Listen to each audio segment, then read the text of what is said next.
Dust has settled on Penn State's semifinal loss to Notre Dame. It brings me to ask myself, where do they go from here? In the sense of, we just found out a couple days ago that Tom Allen is leaving Penn State after one season for Clemson. And for those of you who didn't see the press conference, he primarily alluded to the fact that he wanted to be closer to his family. His two daughters primarily live in the Carolinas. He talked about how his family has moved from state to state throughout his entire coaching tenure. And I guess you could argue to some extent too, this is probably reading between the lines, but he also kind of alluded to, hey, I've coached the Big Ten my entire career. Maybe he wanted a little bit of a different sort of challenge at Clemson. And I'm sure it helps as well that you're making a substantial amount of more money than you are at Penn State too. And granted, it was really right place, right timing in both regards, because when Tom Allen first came to Penn State, he just got fired from Indiana. He was there for 7 seasons, and it was really kind of a good jumping off point for him to figure out his next step. And now that he's going to Clemson, it definitely is going to bring more eyes to that program. But as we look at Penn State now, and we look at the rearview mirror, I think there are a couple things that definitely have to be kind of alluded to. One, I know you're gonna have other on other platforms or other shows, talk shit about James Franklin and talk about how much of a choke artist he is, this, that, or the other. But I'm here to tell you, anybody that sits there and their conclusion of that game was that James Franklin just simply got out coached and therefore needs to be on the chopping block or on the hot seat is just simply wrong. I would argue that James Franklin coached the best game of his entire career. And granted, people are going to you can talk about the slip and fall of the cornerback on the one touchdown. You can talk about the Drew Aller interception. But the reality is that games more often than not are not simply because of one play. And I have the stat down there of him being 1-15 against top 5 opponents. And I'm not sitting there saying that we shouldn't be referencing that at all. What I'm getting at is this particular game is not necessarily the best example of him, quote unquote, being a choke artist necessarily. It's not indicative of what he is as a head coach. I mean, he's primarily been very successful at Penn State. And obviously the general narrative is he is third best behind Michigan and Ohio State. And if you want to look at it from that way, in many ways, I guess you can argue that's true in the sense of, if you were Penn State and you sat there and said to yourself, your national championship roadmap would be going through SMU, Boise State, and Notre Dame, I'd probably be doing backflips if it was me. I'd be like, wow, that's a very, very favorable path to a national championship. But give Notre Dame some credit too. I mean, they played their hearts out, and Marcus Freeman is proving time and time again why he's one of the best coaches in the entire country, and he's proved it on this big of a stage.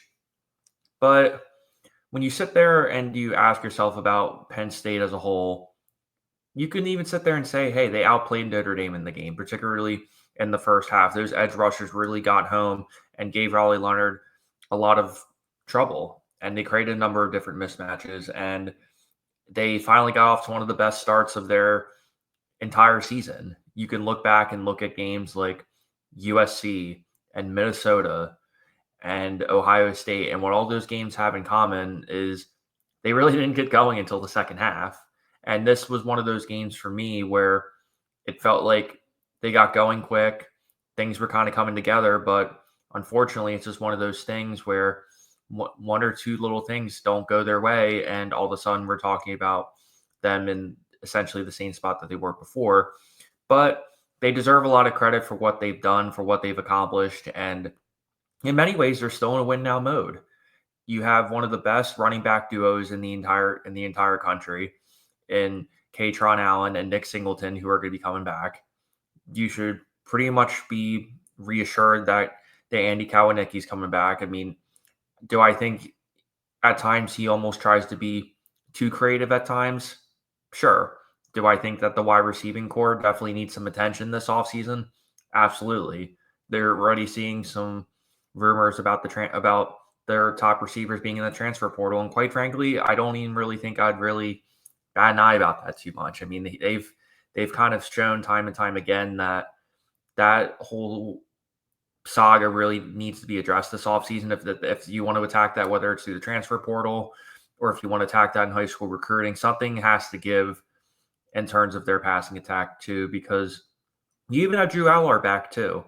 And I think before the season, many people were kind of sitting there saying to themselves, hey, he has elite arm strength. He has solid accuracy. But at the same time, too, I think the one thing that this game did prove is he does need another season in college. And it seems like a win-win all around in the sense of, hey, he has, for the most part, a lot of his foundational, crew there that will help him sort of facilitate this whole thing. You really don't have a lot of pressure necessarily to leave for the NFL immediately. I mean, granted, I think you can argue that in many ways, aside from, the Shador Sanders of the world and all those guys who are a little bit top heavy, the relative 2025 class really isn't that strong. So if you want to sit there and argue that, hey, maybe Drew Aller could have stood out a little bit more in this 25 class compared to the 26 class, sure. I think you can definitely make that argument. But if we're looking at Drew Aller's career from a holistic point of view, to me, it seems like a win-win that he would just come back for another season, really tune up the decision making, definitely work on that long ball accuracy in particular, and see what they can accomplish in one more season. Because in many ways, one of the biggest things that Penn State's going to have to address, aside from the wide receiving core, is who do they get at defensive coordinator? They are about to hire their third defensive coordinator in 4 seasons. And all things considered, James Franklin has done a phenomenal job at hiring coordinators while at his tenure at Penn State. And you sit there and there are a couple different names that come to mind for me. Obviously, people are going to sit there and try to go after Jim Knowles or Wink Martindale, who I think would be incredible if you somehow got them, but I don't think they're leaving for this job. But as you sit there and kind of say to yourself, I think of Tyler Santucci, the young up-and-coming defensive coordinator from Georgia Tech under Brett Key's staff, who I think would be a really strong hire if you wanted to kind of go the young and upcoming route. But in my opinion, this whole move doesn't really have to be that deep. I think if it were me, if I were James Franklin, I would just go ahead and promote Anthony Poindexter, who was the co-defensive coordinator and safeties coach this season. He's been on James Franklin's staff for a while. The players really like him. He understands what it's like to recruit in this area, and I think, quite frankly, it seems like one of those things where it's just the next man up. I mean, you can sit there and say to yourself, if you want to talk about maybe someone who's more local within the Penn State area, I'll even throw Joe Rossi from Michigan State out there. He grew up in Pittsburgh. He grew up very close. He's recruited in the Big Ten for a long time too. And if you want someone a little more experience, that's probably the second guy I would call. If you don't want Tyler Santucci, or if you don't want to promote Poindexter. But to me, it just seems fairly obvious to me that you just promote from within, and you say to yourself, hey, you're going to miss Tom Allen in the sense of, hey, he knows how to deliver his message to players. He's phenomenal at the X's and O's.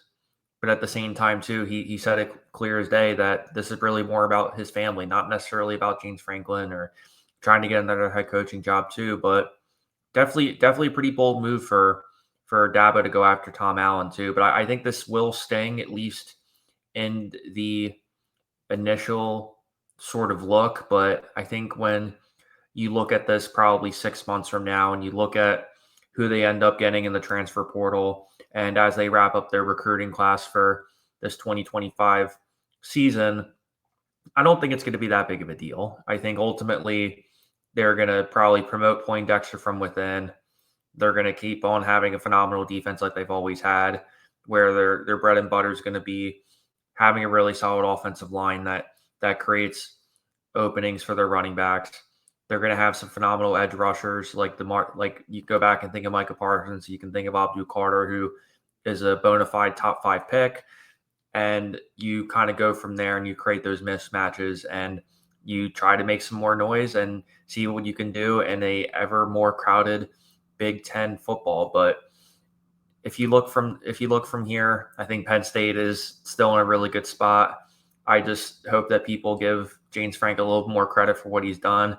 And I get the whole 1-15 stat, and that's understandable. But at the same time, when you coach the best game of your career and everything on paper is suggesting that he's done what he's had to do, I think that just gets a little bit swept under the rug. So